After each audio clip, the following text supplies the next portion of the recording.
Hi, welcome to another episode of World Powers Fusion. Today, we're pulling back the curtain on what might be the most consequential secret negotiations happening right now, and the surprising Gulf power broker that's been orchestrating it all along. Would you believe if I told you that most of the things you see on the news are mere theatrical performances? The fierce declarations, the public outrage, the diplomatic standoffs that dominate headlines.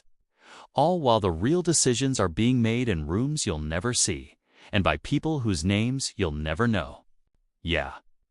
Welcome to the shadow world of back-channel diplomacy, where nations say one thing in public, while doing something completely different behind closed doors.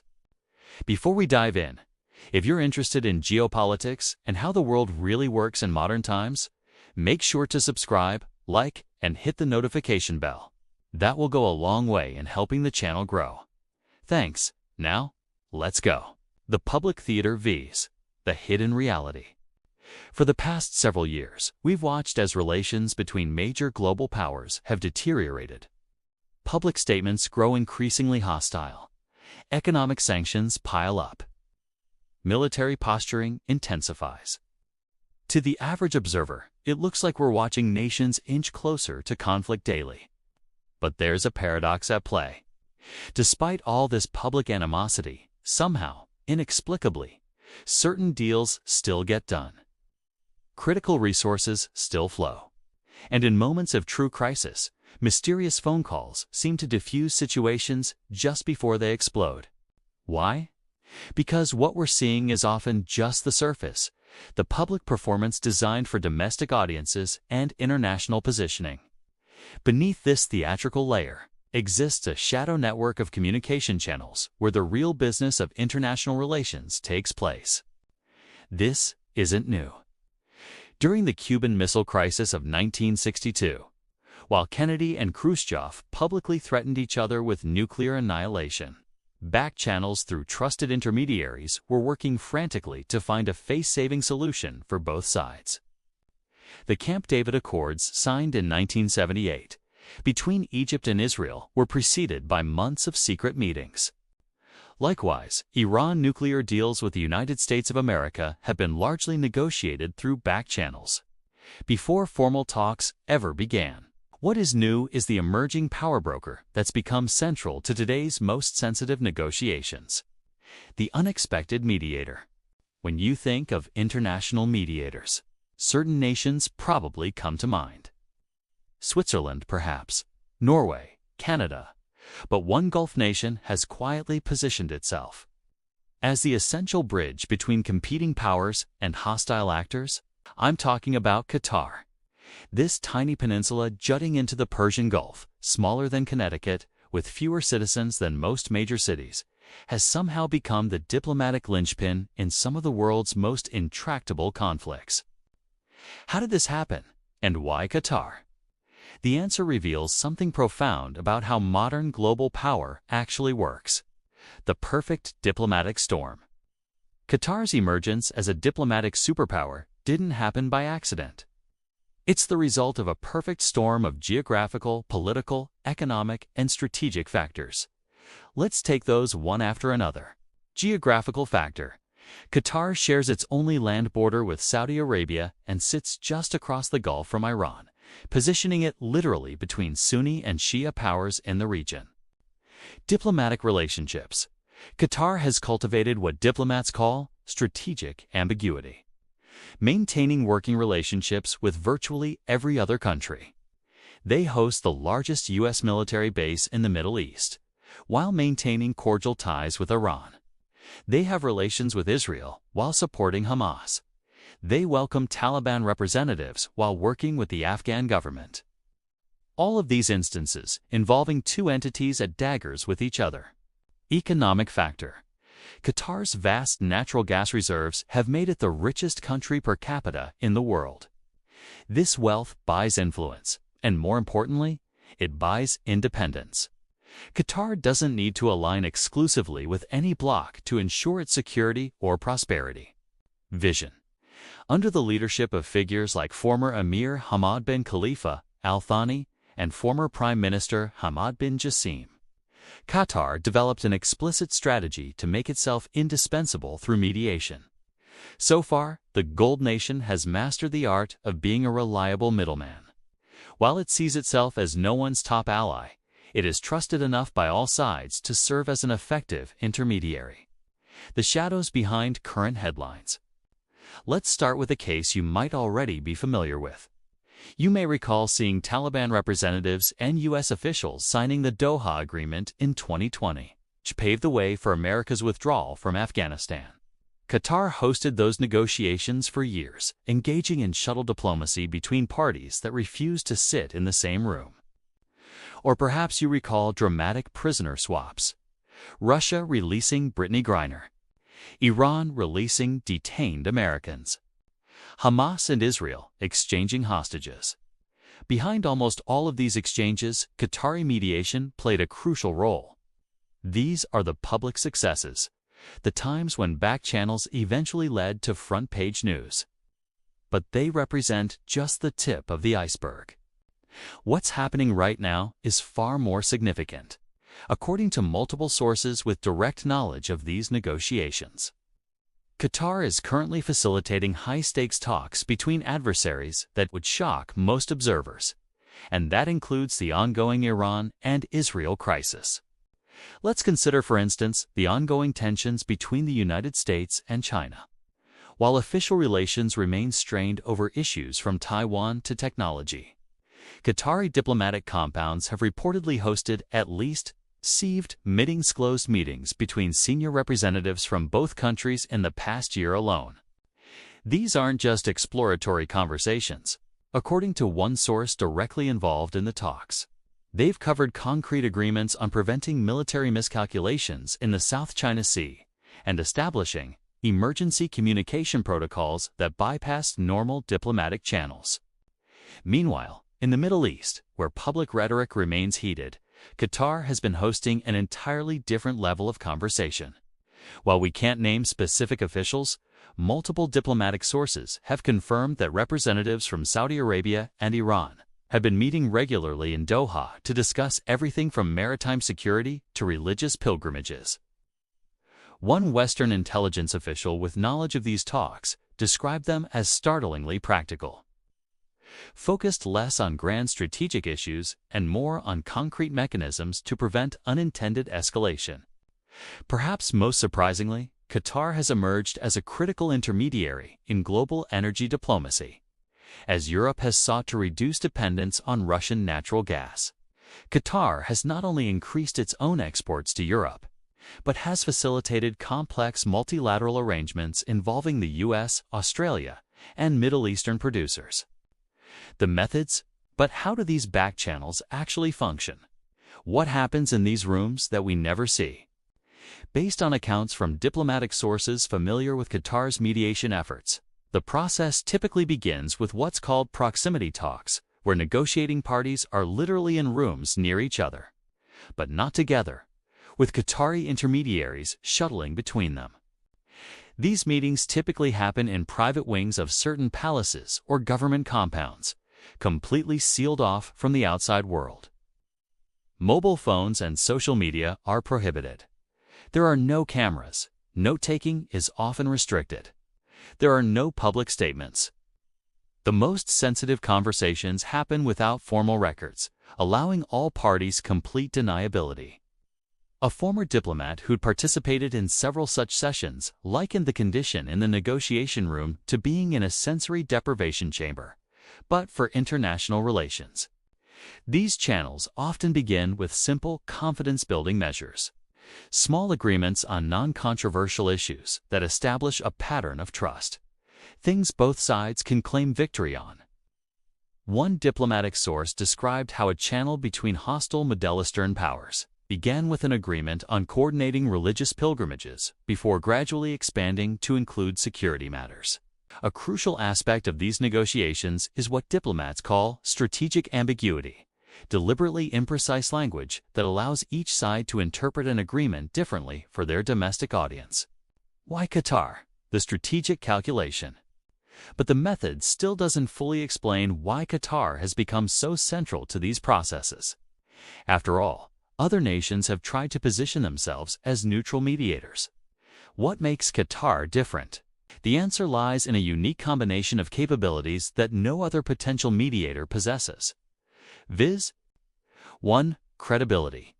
Qatar has strategic credibility with all sides of major regional conflicts. Unlike Western powers, Qatar has no colonial baggage in Middle East. Unlike many other Arab states, it has maintained its independence from Saudi Arabia, even navigated year-long blockade led by its neighbors. And unlike Iran, Qatar maintains strong diplomatic and military ties with Western powers. 2. Discretion. The Qataris maintain top-notch secrecy in their international dealings. By this trait, they have elevated diplomatic secrecy to an art form on its own. In their mediation efforts, whatever happens in Doha, for instance, stays in Doha until all parties agree otherwise. 3. Willingness to take risks. Where traditional diplomatic powers might be cautious about engaging with controversial actors, Qatar has shown a willingness to talk to everyone, from the Taliban to various designated terrorist groups. When doing so, might advance peace. 4. Pragmatism over ideology. Qatar has generally prioritized practical outcomes over ideological positions. As one source puts it, they're not trying to remake the world in their image. They just want stability that allows them to prosper. The power behind the mediator, following the money. But there's another aspect to Qatar's role that rarely gets discussed: the financial leverage they bring to negotiations. Multiple sources have confirmed that Qatar has frequently used its vast sovereign wealth to incentivize agreements.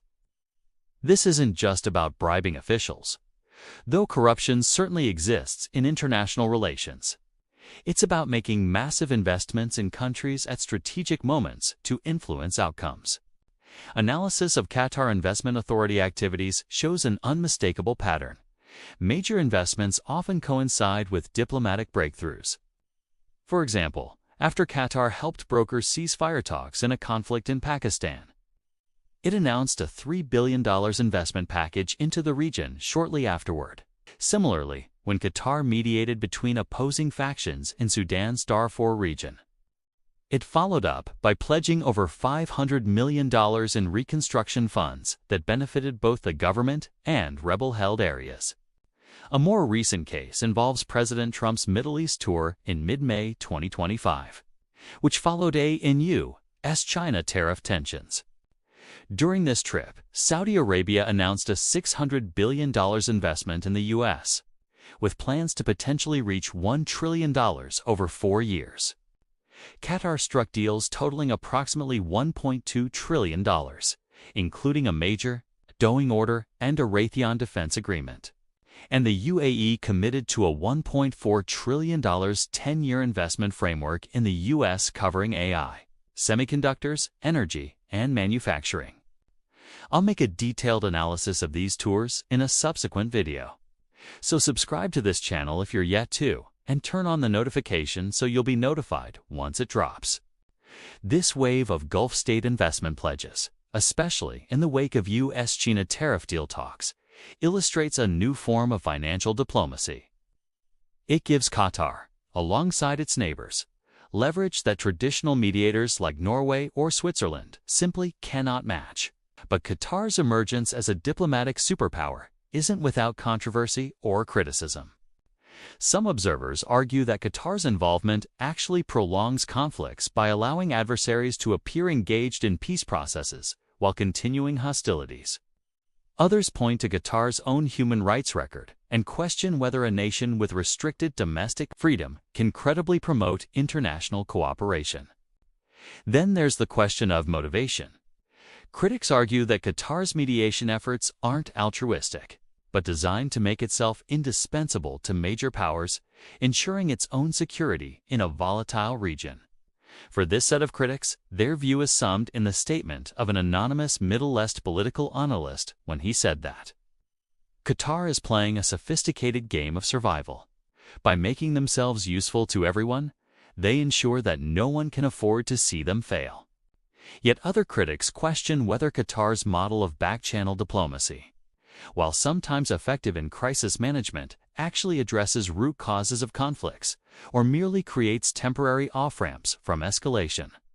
What are your thoughts on this? The human element behind the negotiations. Let's not forget that back-channel diplomacy ultimately comes down to human beings in rooms trying to find solutions to nations' disputes. The personal relationships and trust built through these processes often matter more than formal positions. One Qatari diplomat involved in multiple negotiations described the process as creating a space where people can temporarily set aside their public personas and speak as problem solvers, rather than representatives. This human element explains why certain individuals have become crucial to these processes. While we often focus on heads of state and foreign ministers, the actual work of back-channel diplomacy is frequently done by trusted envoys operating with direct authority from leadership but without public scrutiny. In Qatar's case, a small group of senior officials has been responsible for most major mediation efforts. These individuals, often educated in Western institutions but deeply connected to the Middle East, serve as cultural translators between different worldviews. In essence, the best mediators aren't just bilingual or even multilingual. They are bicultural or multicultural as well, with a depth understanding of not just what each side is saying, but how they think as well. Future challenges and opportunities. As we look to the future, Qatar's role in back-channel diplomacy faces both new challenges and opportunities. The shifting global order, with rising powers challenging Western dominance, creates new fault lines requiring mediation. Climate change and resource competition will likely generate new conflicts needing resolution. And technological surveillance makes maintaining truly secret diplomatic channels increasingly difficult. At the same time, mounting polarization within many countries makes public compromise more politically costly for leaders, potentially increasing the need for back channels where agreements can be reached away from domestic political pressures. What's clear is that the gap between public diplomacy and private reality in international relations is wider than most citizens realize. While governments publicly posture and politicians make inflammatory statements for domestic consumption, quieter conversations in places like Doha often determine the actual course of events. Why this matters to you? You might be wondering why any of this matters to your daily life. The answer is that these hidden negotiations impact everything, from the price you pay for gas to global stability. Back-channel diplomacy often represents the difference between managed competition and outright conflict. It creates safety valves in the international systems that prevent crises from spinning out of control. In a world of increasing tensions and competing power centers, these invisible lines of communication may be more important than ever before. The question of accountability. Before I close out, I'd love you to consider these questions. While back-channel diplomacy clearly serves important purposes, what does it mean for democratic accountability when the most consequential international decisions happen in shadows, away from public scrutiny? If the public face of international relations is increasingly theater, with the real decisions made through channels we never see, how can citizens meaningfully participate in foreign policy decisions that affect their lives? And in a world where competing powers all maintain back channels through intermediaries like Qatar, are we seeing the emergence of a new kind of global governance? One where traditional alliances matter less than these hidden networks of communication. As tensions continue to mount between major world powers and new crises emerge, these questions will only become more important. The gap between what we see in headlines and what's happening behind closed doors will likely continue to grow. So the next time you see world leaders trading harsh words or making seemingly irreconcilable demands, remember, there might be another conversation happening simultaneously in a quiet room in Doha, where the real business of finding solutions continues away from the cameras. What hidden negotiations do you think are happening right now that will shape our world for years to come?